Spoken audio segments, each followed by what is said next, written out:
ভগবত তত্ত্বকে হৃদয়ে দিয়ে অনুভূতির জগতে উপলব্ধি করার মতো যোগ্যতা যার হয়েছে।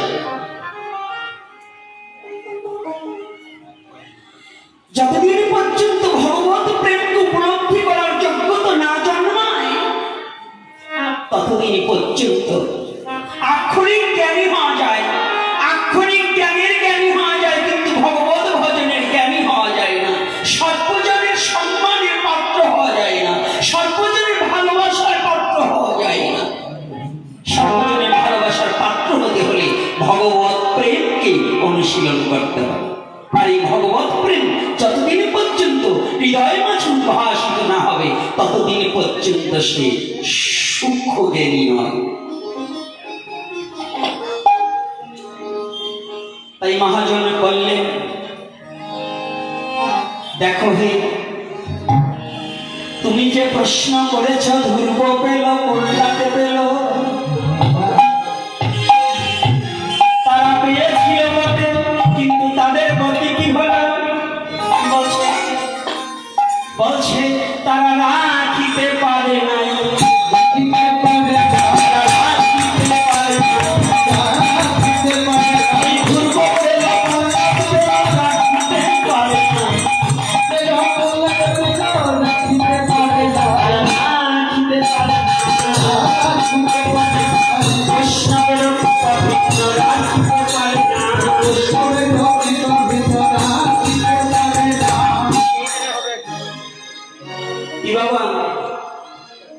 রাখতে পেরেছে।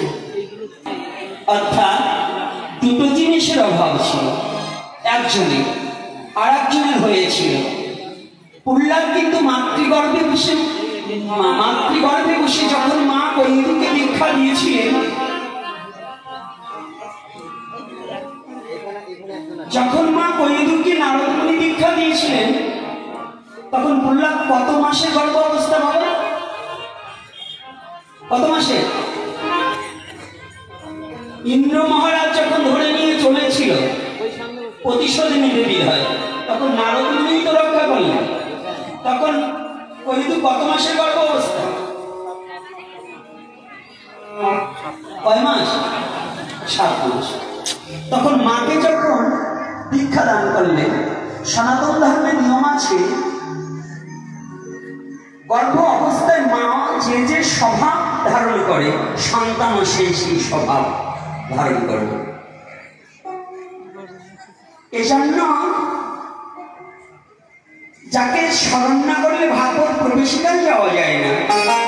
কৃষ্ণ দ্বৈপায়ন বেদব্যাস শাস্ত্র শ্রীল সুখদেব গোস্বামী প্রভুপাদ 16 বছর মাতৃগর্ভ থেকেছেন। পৃথিবীতে প্রকাশ পাওয়ার সাথে সাথে সমস্ত মায়াকে পরিহার করে কৃষ্ণ ভজনের উদ্দেশ্যে রওনা দিয়েছিলেন। কেন দিয়েছিলেন? তার উদ্দেশ্য একটা, সে তো অন্য কোনোদিন সাধন ভজন করেনি, পাখি রূপে ছিল। তাহলে সে কোন জন্মে সাধনা করেছিল যে এত তাড়াতাড়ি সে মায়ামুক্ত হয়ে গেল? একটাই কারণ, শ্রীল সুখদেব গোস্বামী প্রভুপাদ যখন মাতৃগর্ভে, যেদিন থেকে মা গীতাজি জানতে পারলেন আমি সন্তান সম্ভাবনা, সেদিন হতেই ব্যাসদেবের নিকট হরিকথা শ্রবণ করতে শুরু করলেন। চতুর্বিংশ অবতারের এক অবতার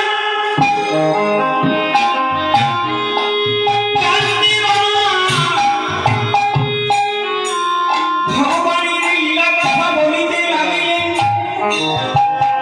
আর না গীতাজি বসে বসে আস্বাদন করিতে লাগলেন।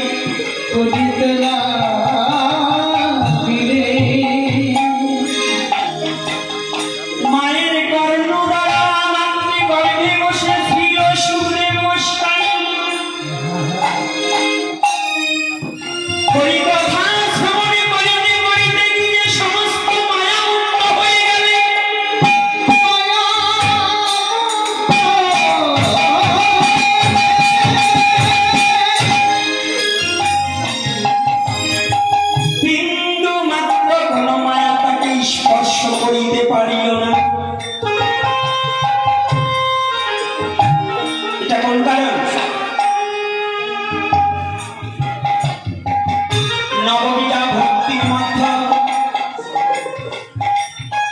প্রথম দিলেন শ্রবণ নাকি পরে কীর্তন নাকি কি নববিধা ভক্তির প্রথম অঙ্গটা কি গো শ্রবণ এই শ্রবণের সনাতন ধর্ম হরিকথা শ্রবণ বানিয়ে কি হয় সেটা স্পষ্ট ভাগবতের প্রারম্ভেই প্রকাশ করে দিয়েছে। প্রশ্ন জাগতে পারে আমরা তো এত হরিকথা শ্রবণ করছি তাহলে আমরা কেন মায়ামুক্ত হতে পারছি না? কি বাবা প্রশ্ন জাগবে না? জাগবে কিনা? উদ্দেশ্য হচ্ছে আমরা সঠিকভাবে হরিকথা শ্রবণ করছি, সঠিকভাবে শ্রবণ করেছি কতটা? আজকে এখানে যতজন ভক্তি এসেছে না, মা বাবা এসেছে না, অনেকে কিন্তু হরিকথা শ্রবণ করতে আসে। অনেকে এসেছে ইউটিউবে গোপীনাথকে দেখেছি, একটু গোপীনাথকে দেখে আসে। কেউ এসেছে আজকে এমন একটা প্রশ্ন করবো যাতে গোপীনাথ আমার প্রশ্নের উত্তর না দিতে পারে। কেউ এসছে টেস্ট করবার যে উনি কেমন জানাশোনা, মানে টেস্টারের কাজ কি, কারেন্ট টেস্ট করানো আছে কিনা। এই আমাদের মধ্যে কিছু টেস্টার ভক্ত আছে, ওরা খালি শুধু সাধু দেখলেই খুশা মারে।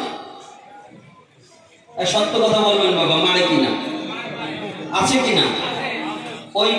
ওইগুলোর নাম রেখেছি আমি টেস্টার ভক্ত। ওরা শুধু নিজে টেস্ট করি বেড়ায় সারা জায়গায়, কিন্তু নিজের কিছু আছে কিনা এটা জানে না। টেস্টারের মধ্যে যেমন ছোট একটা বাল্ব থাকে, থাকে না বাবা? কারেন্টের সুইচের মধ্যে যখন আমরা ওটাকে হোল্ডারের মধ্যে যখন টেস্টারটাকে ঢুকিয়ে দিই, মনে করেন যদি ওই টেস্টারের বাল্ব কাটা থাকে, আলো তো আর চলবে না। হাত ঢুকিয়ে দিলে কারেন্ট কি ক্ষমা করবে? হ্যাঁ, সত্যি করবে না? হাত বসে দিয়ে দেখছেন নাকি? আচ্ছা যাক, ক্ষমা নেই। কারেন্ট কাউকে যে তৈরি করেছে তাকে ক্ষমা করে। তদ্রূপ আমাদের সনাতন ধর্মের মধ্যে কিছু টেস্টার ভক্ত আছে, তার কাটা মানে ভিতরে বাল্ব কাটা। ভিতরে বাল্বটা কি ভক্তি, ভক্তি শূন্য হয়ে তর্ক আর যুক্তি নিয়ে সারা জগৎ ভরে ঘুরে বেড়াচ্ছে। কবে কোন দিন কোন সাধুকে ঠকিয়ে আমার যশমানটাকে আমি প্রতিষ্ঠা করতে পারি।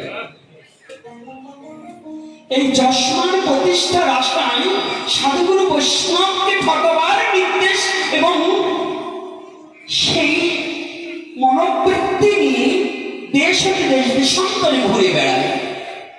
কবে আমি একটি বৈষ্ণবকে ঠকাবো? সারা জীবন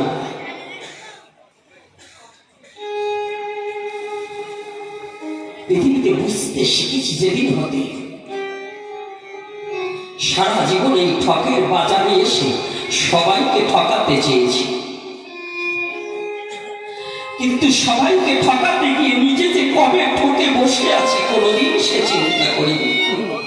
আমি যে কত ঠকে গিয়েছি, আমি যে ঠকের মধ্যে পড়ে এমন ঠক ঠকেছি, আজ আমি আমার পরম পিতাকে ভুলে বসে আছি, তার চরণ পর্যন্ত যোগ্যতা হারিয়ে ফেলেছি।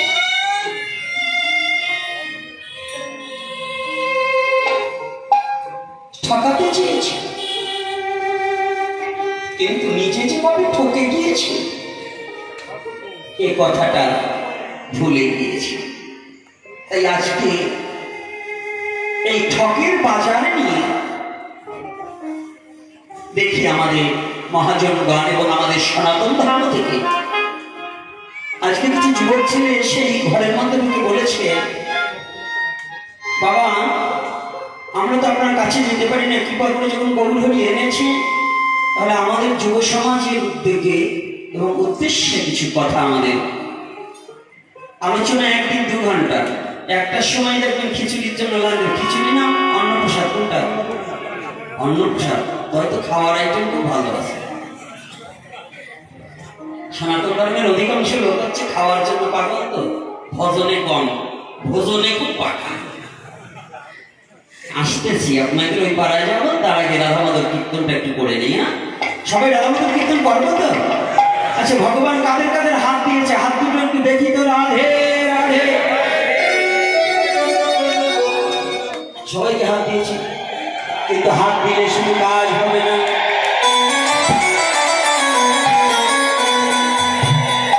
যে হাত দ্বারা ভগবানের সেবা পুজো হয় না,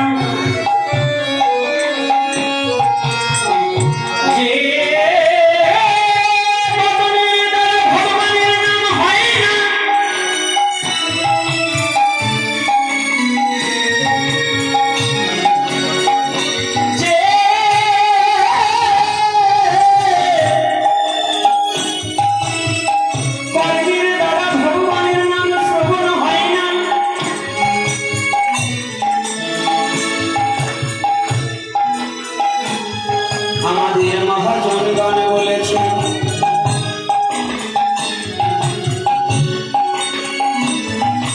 যে জগতে কৃষ্ণ ভজন না করে,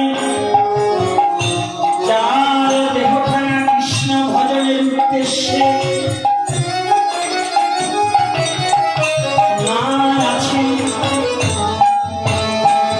যারা কৃষ্ণ বিদ্বেষী জনা,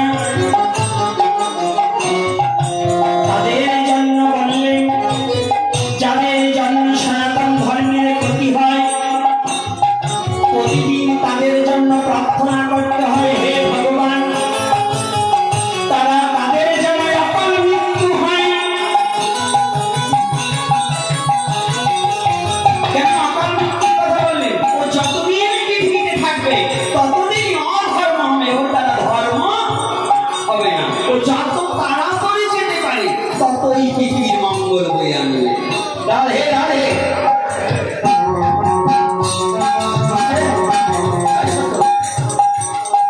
বুঝে হাত উঁচু করেন কেন? না বুঝে। আমি বলছি যারা ভগবানের ভজন করে না এবং ভগবানের ভজনে বিদ্বেষী জানা, ওরা অকাল মৃত্যু হোক। আর তো একেবারে সবাই তুললেন, বোঝেন তো? আপনার ভাগ, আপনার ভাগে পড়েনি তো, তাহলে কিন্তু বিপদ,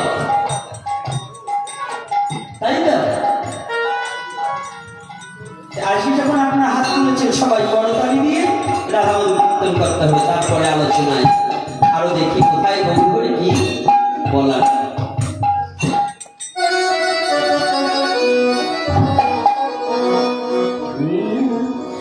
জয় রাধা মাধব,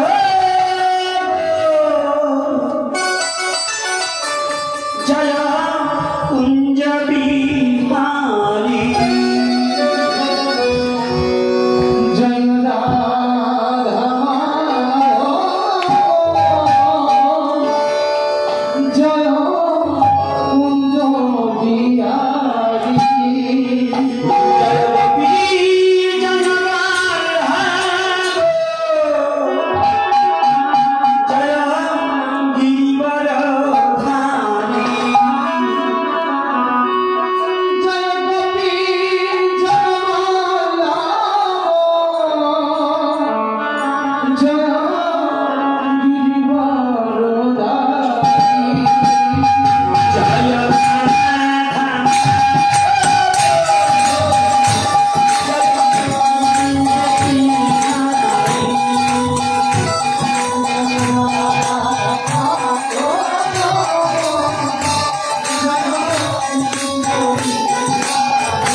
বাংলায় বলে আপনাদের ঠোঁট লড়ছে না, কি ব্যাপার কি?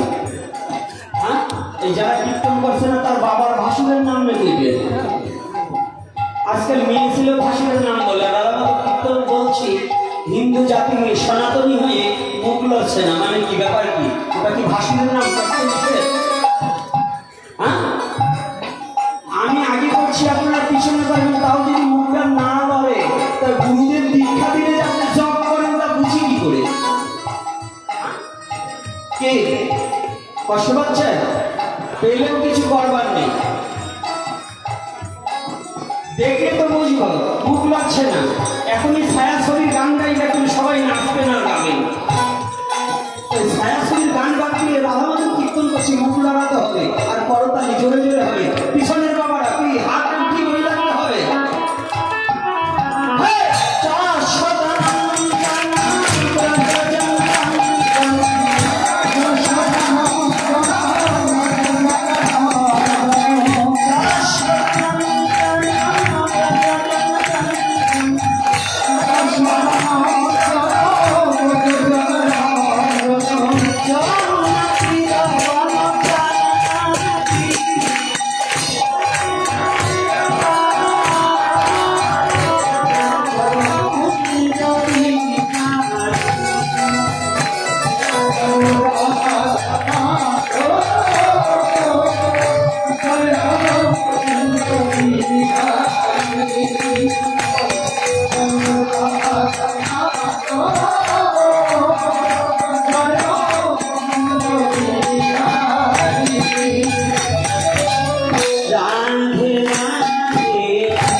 भगवान